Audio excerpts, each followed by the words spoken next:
Bonjour à tous. Alors aujourd'hui, je vais vous présenter un film de Bergman, Sonate d'automne.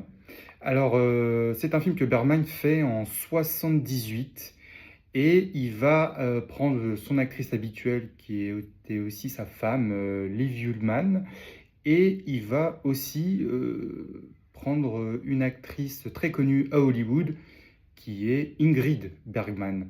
Aucun lien de parenté entre les deux, mais ces deux monstres sacrés du cinéma vont se rencontrer. L'une incarne le cinéma classique hollywoodien, son âge d'or, et lui incarne le cinéma d'auteur exigeant, radical européen. Et dans ce film, Sonate d'automne, on va avoir un rapport toxique entre une mère et une fille.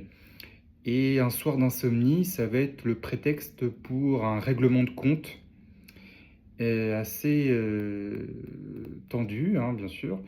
Et on pourra voir ce rapport de force qui va se jouer entre une mère monstrueuse et une fille qui n'a jamais vraiment grandi et qui va profiter pour lâcher les lions, alors que en fait elle recevait sa mère dans sa propriété, dans sa maison.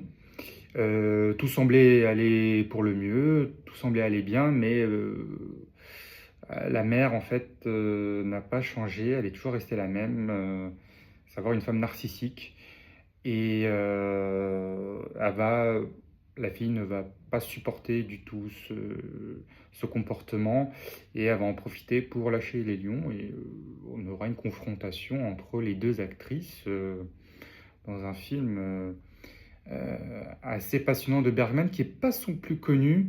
Des duels féminins, il y a eu Persona qui est plus connu et qui est formellement qui est plus impactant. Là, c'est intéressant parce que dans ce film, la mise en scène n'est pas non plus voyante, tape à l'œil, avant-gardiste comme on peut le voir des fois. Alors, pas dans Persona, mais enfin, Persona est avant-gardiste, mais là-dessus, c'est pas la mise en scène, c'est vraiment la direction de comédien où Bergman va exceller. Et je vous conseille fortement d'aller le voir. Moi, j'ai le coffret Bergman en Blu-ray et il y a Sonate d'automne à l'intérieur. Voilà. Allez, bonne vision.